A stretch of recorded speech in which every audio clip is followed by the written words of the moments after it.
ইউটিউবের পর্দায় বহুত কিছু বলছে যে কবেলে কারা রাখা, এই আমার দাদু রাখিয়েছিল, এই আমার বলছে আমার দিদি রাখিয়েছিল। যেমন এইটা হয় না যে ভালোভাবে যেমন মেলা পাইলে দেখুন না যে ব্যাপারটা কি হচ্ছে যে 2016 সালে যেমন কারা লড়াই একদম বন্ধ হয়েছিল, তখন তো দাদু দিদি কেউ তো দেয় নাই চালু করে। তাহলে সেই আমরা ব্লকে যে লড়াই হয় তখন বাইরের কারা যে আসে, ব্লকের যারা সদস্যরা থাকে দেখবে গ্রামের কারাটার দিকে থাকে, বাইরের কারাটার দিকে থাকে। যার ব্লকের সদস্যরা দেখবে আইসি বলে 2-2 আর মালিক এক, কিন্তু ওটার দিকে 6-7 জন থাকে। সেটাই বলবো যে বাইরের কারা। নমস্কার, বলরামপুর থেকে আগত।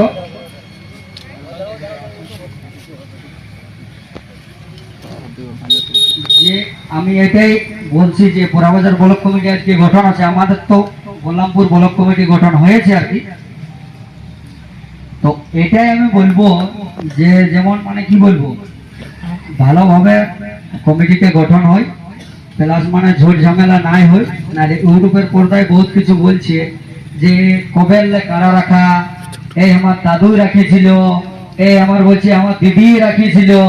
যেমন এইটা হয় না যে ভালোভাবে যেমন মেলা পাইলে দেখুন না যে ব্যাপারটা কি হচ্ছে যে 2016 সালে যেমন কারা লড়াই একদম বন্ধ হয়েছিল, তখন তো দাদু দিদি কেউ তো দেয় নাই চালু করে। তাহলে সেই আমরাকে যাতে হয়েছিল তখন, আর কোন নেতা মন্ত্রীও না। যে নাইলে এই ভোটের আগে দেখছি কিছু লোককে যে পুরা মানে কি বলবো ফেসবুকে ছাড়ছে যে এই মানে কি বলবো টাকা লিখছে ইহা করছে। তখন 2016 সালে কোথায় ছিল তখন নেতারা? সব নেতা থেকে পুরান ছিল আমরা, পুরার পরে লাস্টে আমরা কি বলবো কোন নেতায় যখন কোনো ইহা করলো নাই তখন অজিত ঠাকুর ঠিক যাই আমরা 2016 সালে।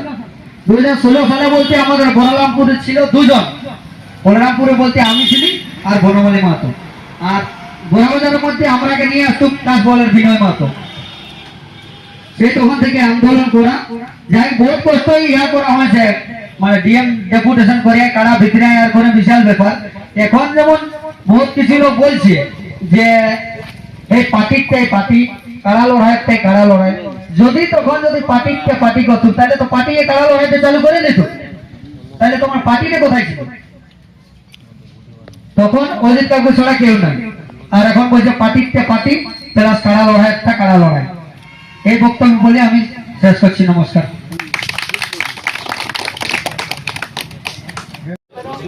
আমার নাম হরে সিন্ধু মাহাতো, গ্রাম কাকু, পোস্ট অফিস, ওড়িয়াচিরুটি থানা, কোমরপুর জেলা, পূর্ব সিংভূম রাজ্য, ঝাড়খণ্ড। আমি যে জেলা কমিটি নতুন যে গঠন হয়েছে তখনই উপস্থিত হয়েছি, তখনই কথা দিয়েছি যে পুরা ঝাড়খণ্ডের নাই আমার ব্যাপারে আমি বলে দিচ্ছি যে 26+27 পশ্চিমবাংলা মানে পুরুলিয়া জেলার যে কমিটি নির্ণয় নেবে সেটা আমি একদম অক্ষরে অক্ষরে পালন করব। আমি একটা জিনিস বলছি যে প্রতিটা ব্লকে যে লড়াই হয় তখন বাইরের কারা যে আসে, ব্লকের যারা সদস্যরা থাকে দেখবে গ্রামের কারাটার দিকে থাকে, বাইরের কারাটার দিকে থাকে। যার ব্লকের সদস্যরা দেখবে আইসি বলে 2-2 আর মালিক এক, কিন্তু ওটার দিকে 6-7 জন থাকে। সেটাই বলবো যে বাইরের কারাটার দিকেও যেমন থাকে বন্ধুত্ব, তবেই লড়াইটা লড়ে। আর জানান যারা লড়াই করতে আসে বাইরেকে নিয়ে, ওরা প্রাইজটা মারার জন্যই নাই আসে, সাংস্কৃতিক রক্ষাটাকে বাঁচায় রাখার জন্য তারা অনেক লোক চাষ করছে যে টাকাটা আমি এটাই ব্যবসা করছি। তার আমি দেখছি অনেক জায়গা ইউটিউবে দেখি প্রত্যেকটা মেলা না 25 তারিখ গ্রামের কারাটাকে যেটা ব্লক কমিটির লোক বেশি থাকে, আর বাইরের কারাটার দিকে ওই 2 জন প্লাস আইসি। আর যখন এই ওটা যদি আরো কোনো 5 জন 6 জন 1 জন বাড়ে যায় তখন দেখবে ওই মেলা কমিটির লোকে ওকে ধরে বাইর করে দেয়। যেমন ধরে না বাইর করে দেয়, আগে নিজেরটা স্বচ্ছ হন তাহলে বাইরেরটাকেও ঠিক হবে। এই বলে আমার বক্তব্য শেষ করছি।